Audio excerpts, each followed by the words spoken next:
When you hear me say ground and pound every video, it's because of this man, Mark Coleman. The former Olympic wrestler was the first ever UFC Heavyweight Champion and was also the winner of multiple tournaments in his career. But he also retired with a record of 16-10, which isn't that impressive on paper. So how good was Mark Coleman actually? Hey guys, it's Kiiyon, and today we're going to talk about Mark the Hammer Coleman. Not only was Mark the first fighter in MMA to display ground and pound, but he was also the first person to use that term. And if you watch MMA today, you would know how important that strategy of fighting is. But I feel like this isn't recognized because of Mark's turbulent MMA career. So in this video, we're going to take a look at all of this to understand how good he really was. But before we get to that, shout out to the undisputed members of my Patreon. They get early access to my YouTube videos as well as a shout out before each one of them. There's also Patreon only content, which includes my recaps on MMA events. I also release the audio to those recaps, as well as the audio to my videos on the Kiiyon Kimura podcast, which is available on Apple Podcasts, Spotify, and SoundCloud. And if you listen on Apple Podcasts, I'd really appreciate if you leave a 5-star review. Now let's get to it. The 31-year-old Olympic level wrestler made his MMA debut on July 12, 1996, where he entered the UFC 10 tournament. His first opponent was Moti Hornstein. Mark immediately dodged a kick from Moti and took the fight down to the floor, where he began throwing punches that eventually ended the fight. It lasted less than 3 minutes. Mark moved on to the semifinals that same evening to fight Gary Goodridge. Gary pressed forward but was unable to deny the takedown. On the ground, Mark began throwing punches and headbutts, but Gary managed to get back up by grabbing onto the cage. He did this until he made his way to his corner to get advice on what to do. But it was no use as Mark was connecting with uppercuts and elbows from behind. When the two separated, Mark secured another takedown. He threw more shots from the top before getting a hold of Gary's back. This itself forced the immediate tap. In the finals, Mark fought UFC 8 tournament winner Don Fry. Don was undefeated, but Mark's wrestling proved to be too much for him. Mark immediately pulled off this beautiful short drag after Don denied his initial takedown. I'm not gonna lie, I had to look up short drag from front head up because I was so amazed by how Mark did it. Even Ben Askren demonstrates how to do it. But back to the fight, it was pure domination for Mark, who was beating down Don with heavy shots and almost secured a scarf hold headlock. Both fighters were extremely fatigued. Don tried to go for a takedown, but Mark denied it by grabbing the fence. The same happened the other way around. Honestly, wrestling at this point was on another level with fence grabs. Ultimately, Mark finished the fight with strikes that forced Big John to step in. Mark Coleman was the UFC 10 tournament winner. He came back 2 months later and entered the UFC 11 tournament. In the quarterfinals, he fought Julian Sanchez. It was a quick fight that made its way to the ground before Julian tapped to the scarf hold headlock. In the semifinals, Mark fought Brian Johnston. It was another quick fight that lasted less than 3 minutes after Mark secured the takedown and began beating on Brian before Big John stepped in. This win also won him the entire tournament after his opponent in the finals pulled out due to fatigue. At UFC 12, Mark fought UFC Superfight champion Dan Severn. The win was to determine the inaugural UFC Heavyweight Champion. Dan was a more experienced fighter with a record of 14-2 going into this fight, and he was also one of the strongest wrestlers in the UFC at this point. But Mark proved to be even stronger as he denied Dan's takedown attempts and eventually ended up on top, where he finished the fight with a scarf hold headlock. The fight lasted less than 3 minutes, thus making him the first UFC Heavyweight Champion. For his first title defense, Mark fought Maurice Smith. Prior to this match, he told Joe Rogan in the pre-fight interview that he's gonna ground and pound the shit out of him, making him the first person to use the term ground and pound publicly. Maurice had a record of 5-7 going into this fight, but his high-level kickboxing was too much for Mark. Although he secured a few takedowns, he was getting tired from Maurice's volume, and ultimately he lost a unanimous decision. This was one of the biggest upsets at the time. Even Mark admitted that he did not take the fight seriously because he felt unstoppable, but his initial rise was about to take a dive. After losing the belt and having ACL surgery, Mark came back at UFC 17 to fight Pete Williams. For most of the fight, he was dominating Pete by taking him down and throwing ground and pound, but Mark was exhausted by the end of the regulated 12 minutes. He would later say that this was due to a thyroid issue. So going into the 3 minutes of overtime, Pete was a fresher fighter and came out with a barrage of strikes before finishing Mark with a head kick. Following these 2 losses, Mark fought Pedro Hizo at UFC 18. It was your classic wrestler versus striker bout as Mark secured multiple takedowns throughout the fight and landed some ground and pound, while Hizo was the aggressor when the two were on the feet. Honestly, I thought Mark did enough to win this fight, but considering how wrestling and top controlled was scored back then, it was understandable how Pedro got the win as the judges at the time favored striking. Following this 3-fight losing skid, Mark went to Japan where he signed with Pride FC. His first fight with the promotion was against Nobuhiko Takada. Although Mark secured takedowns, he wasn't doing much on top as his regular heavy ground and pound looked much lighter in comparison. He also had many opportunities to advance in position and even finish the fight, but it didn't happen, and in the second round, Takada finished the fight with a heel hook. Now this was a very odd loss even for Mark, who was on a 3-fight losing streak, as he was still the more experienced fighter, in comparison to Takada, who had a record of 1-2 going into this fight. But he was also one of the most famous pro wrestlers in Japan at the time, which led many to believe that this fight was fixed. And that belief is most likely true as Boss Rutin, who was commentating that night, said he heard news that Mark was going to throw throw the fight. And if that wasn't enough for you to believe, Mark himself would later say that Pride guaranteed him another fight, which was much needed at this time for him to support his family. It was also rumored that he got paid $50,000 under the table to lose. He never confirmed or denied it, but said it was what it was. If it was a fixed fight, I can't hate on the decision, because if we're complaining about fighter pay today, imagine how bad it was during this time. Regardless, Mark came back at Pride 8 and fought Ricardo Moraes. Although Moraes was the much bigger fighter and looked absolutely terrifying, Mark did what he does best by taking the fight to the ground and controlling Ricardo there for the majority of the fight. He won by unanimous decision, which marked his first win in over 2 years. After this, he entered the Pride 2000 Openweight Grand Prix. In the opening round, he fought Masaki Satake. Mark immediately secured the takedown before submitting Satake with a nasty head crank. The fight lasted 74 seconds. The quarterfinals continued on May 1st, where he fought Akira Shoji. It was another dominant performance by Mark, who out-wrestled Shoji, threw ground and pound, and controlled him in the clinch for most of the fight. But it did last 15 minutes, and this was an issue as the semifinals and finals were also happening that same night. Luckily for Mark, his fight in the semifinals against Kazuyuki Fujita ended in 2 seconds. Fujita's corner immediately threw in the towel due to a knee injury that he sustained in his quarterfinal fight. Basically, he got paid more for having the towel thrown in instead of forfeiting prior to the fight. So Mark made his way to the finals, where he fought Igor Vovchanchin. Igor was on a 38-fight unbeaten streak prior to this fight. And earlier in the evening, he beat Gary Goodridge and Kazushi Sakuraba. But of course, Mark was the fresher fighter, and that proved to be in his favor as he was able to take down Igor with ease and throw shots from above. But Igor showed so much heart by taking all this punishment and even toughing out an Americana attempt. The punishment continued in round 2, where it ultimately ended with Mark in the north-south position throwing heavy knees to Igor's head. Even this was too much for Igor, as he had to tap, which made Mark Coleman the winner of the Pride FC 2000 Openweight Grand Prix tournament. His celebration was also awesome. He came back at Pride 13 to fight Alon Goez, and similar to his last win, Mark won this fight with knees to the head, but this fight lasted 79 seconds. This second win in Mark's career saw him face his toughest challenge yet at Pride 16 when he fought Antonio Rodrigo Nogueira. Nogueira was winning early by attacking in the clinch. Mark got rocked from this exchange, but he got lucky when Nogueira missed on a high kick that caused him to fall. Mark immediately got on top and began to throw ground and pound. He escaped the first triangle attempt from Nogueira, but the second one got locked in tight and forced Mark to try to escape, only to allow Nogueira to transition to a triangle armbar, which ended the fight. This snapped Mark's 6-fight win streak. Following this loss, he took almost 2 years off from fighting to spend more time with his family and train with the fighters at his team Hammer House, a fight team that he started early in his UFC days. He was also recovering from a neck injury that was potentially career-ending, but Mark came back at Pride 26 to fight Don Fry in a rematch. In contrast to the first,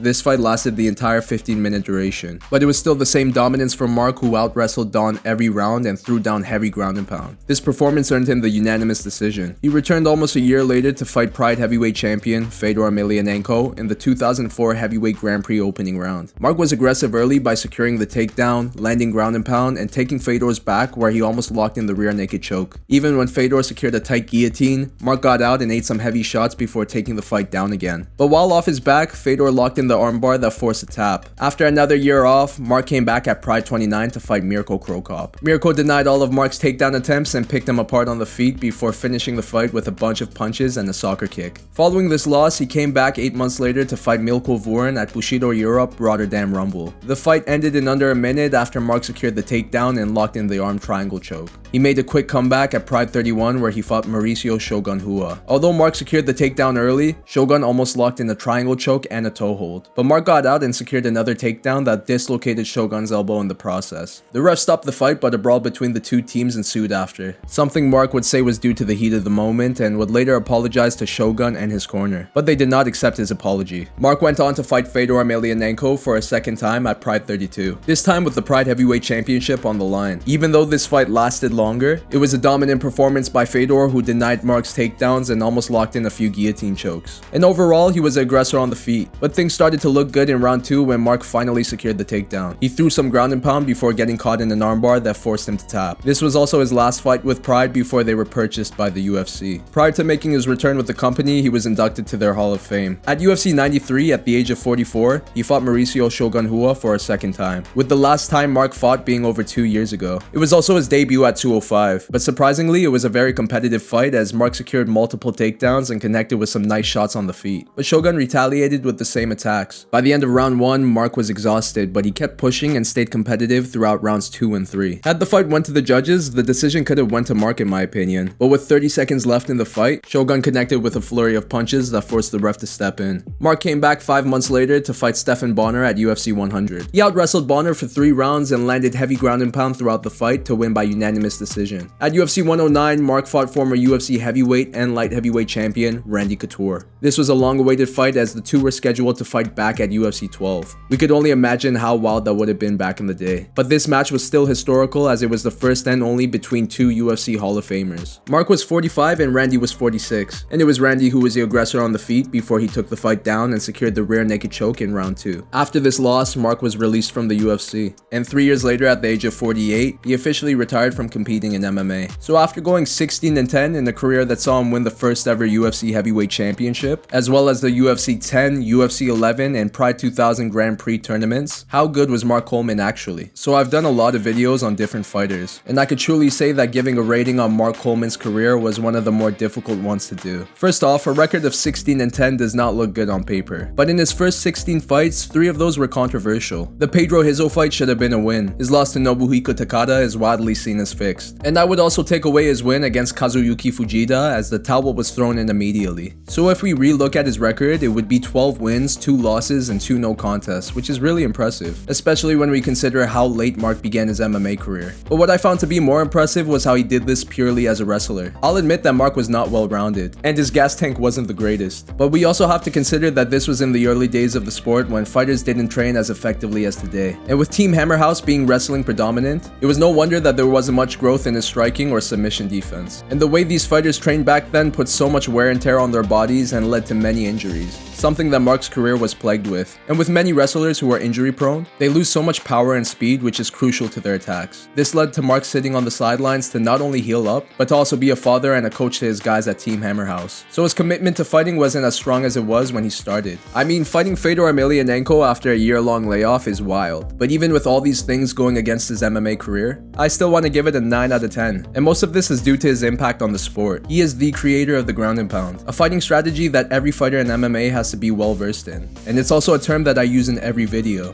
This in itself was huge for the evolution of the sport, which is why I also put him in my top 20 for greatest heavyweights of all time. So the next time you reminisce on the greatness of fighters like Georges St. Pierre, Daniel Cormier, Khabib Nurmagomedov, and John Jones, remember that most of their skills originate from the godfather of ground and pound, Mark the Hammer Coleman. My name is Kiiyon, and this is my take on how good Mark Coleman actually was. Do you agree, disagree, or have something else to add? Please put in the comments down below, because I love to read it. If you like this video, please give it a thumbs up and subscribe to my channel for more content like this. But that's all out for now, so I'll see you on my next one.